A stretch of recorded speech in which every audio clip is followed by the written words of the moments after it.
Hello, my name is Sophia Miglino, and I'm a sophomore at Wakefield Country Day School, and today I will be interviewing Mr. Clifford Mumm. It's nice to meet you, Sophia. Nice to meet you too. And I'm looking forward to the interview. Me too. So why don't you tell me a little bit about yourself to begin? Well, as I told you earlier, we were discussing before we started the film that I retired in 2013. I had a long career as an engineer, about half a century with a company called Bechtel the whole time, but very international.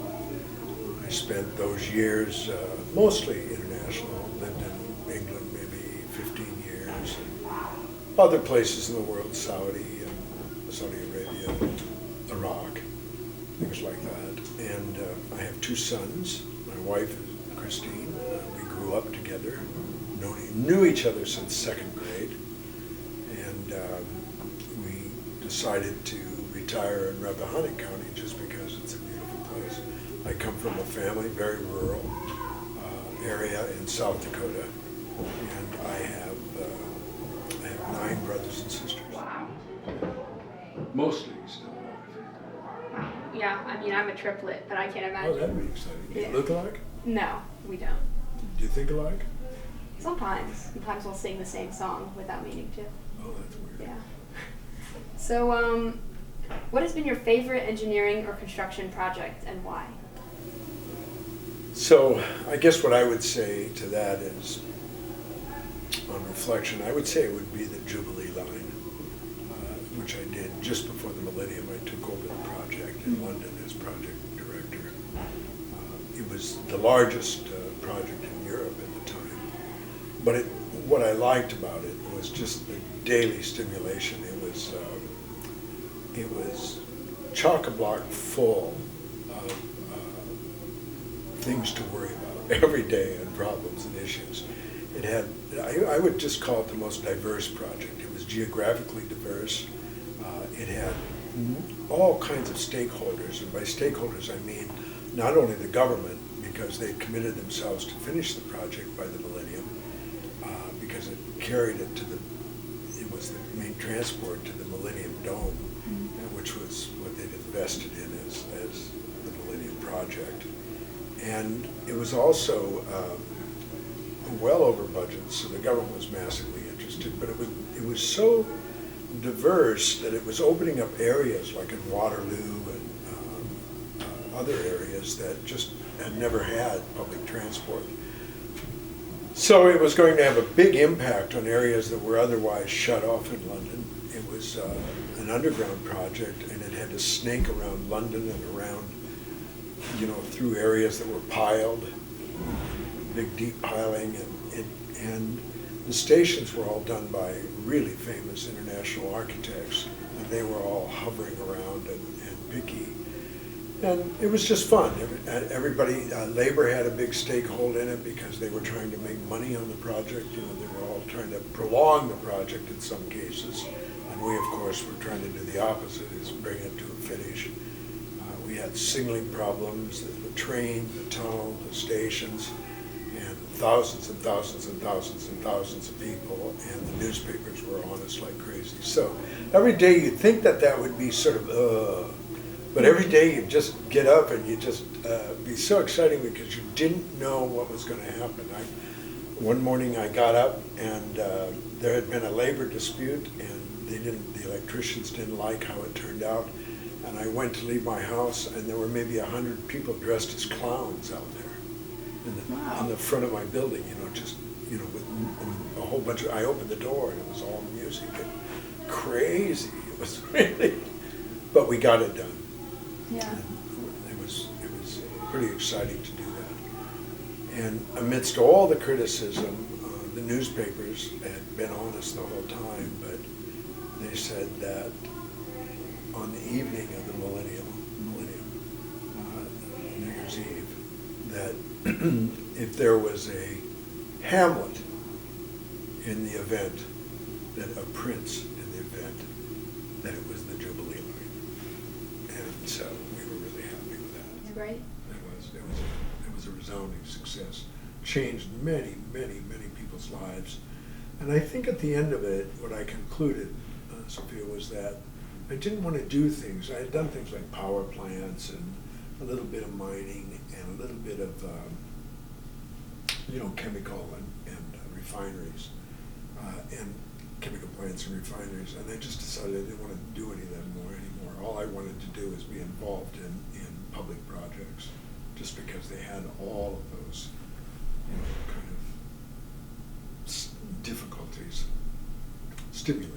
Mm-hmm. Now, you mentioned that there was a lot of pressure on all sides for you to get this project done. Would you say that made you more successful? Did that help you with your work? Yeah. It did. It did. I never. But I felt that I had built a team around me of people, so it wasn't me doing it. I mean, I had a large group of very talented people, and all you had to do was everybody wanted to do it. Once they committed to doing that, then the amount of inventiveness that people would do, or would come up with, was just absolutely astounding. It was exciting. And so if I could go back in time and do another project, it would be something like that. Yeah, that's great to be able to put so much hard work into something and to see it flourish. That's amazing. Yeah. So what inspired you to pursue a career in chemical engineering? So as I mentioned in the sort of the prelude, as I mentioned that I lived in a rural area in the state of South Dakota, which was just plain rural anyway. And there weren't a lot of opportunities. I came from a large family, not a lot of money.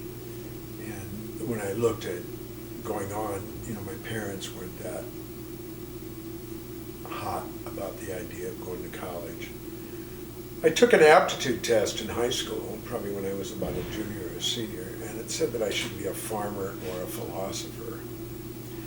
And I couldn't really see how I was going to get any money out of that. But there was an engineering school, South Dakota School of Mines and Technology, nearby. And it was what they called a land-grant college. So that was two things. One is as a in-state student, I really got low tuition. So my annual tuition, as I remembered, I was talking to Christine, to my wife, because she went there for a year. When I asked her if she remembered, and we think it was like about $600 a year. Wow. Was the tuition. It was a long time ago, but it was a good deal. And the second thing is they had to let you in. You didn't have to test to get in, because it was from the taxes of the people in South Dakota. So everybody got admitted until they screwed up, and then they got deselected, as it were. Anyway, and I became a chemical engineer because I had a chemistry set when I was a kid, and I could do that thing where you turn the flask of pink stuff to white and the white stuff to pink, and that. So I thought that would be interesting, and it was difficult. But you enjoyed it? No. No? No, it was a lot of work. I think getting in any STEM program, there's so much, like engineering or mathematics or physics, any of them, that there's so much stuff that's already known that it's almost like medicine. You have to learn that before you can start doing anything very creative. There's just so much highway that you have to travel down and learn how to understand this or understand that, or unit operations or whatever it is. And so it's a very difficult, I think even now it's a difficult curriculum, but I think it's worth it because it's always in demand, and it can be quite creative. Yeah. And the best discoveries come from STEM.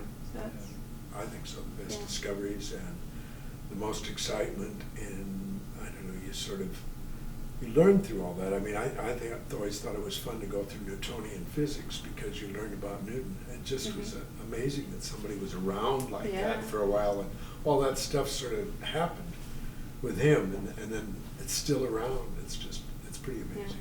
So what obstacles did you face in the Bechtel partner, as a Bechtel partner, and also as part of the Iraq reconstruction? So what the Iraq reconstruction was money from USAID, several billion. And it was to go into Iraq immediately after, Saddam was deposed. imposed, and after all that shock and awe, and they had sort of closed down the war, they thought, and to go in and to rebuild Iraq. And by rebuild, they meant to sort of win hearts and minds, to do things that many things weren't working in Iraq in the Saddam days. So I'm not saying whether we should have or shouldn't have gone into Iraq, but many things weren't working. The wastewater had stopped working, particularly in the south where the Shia were.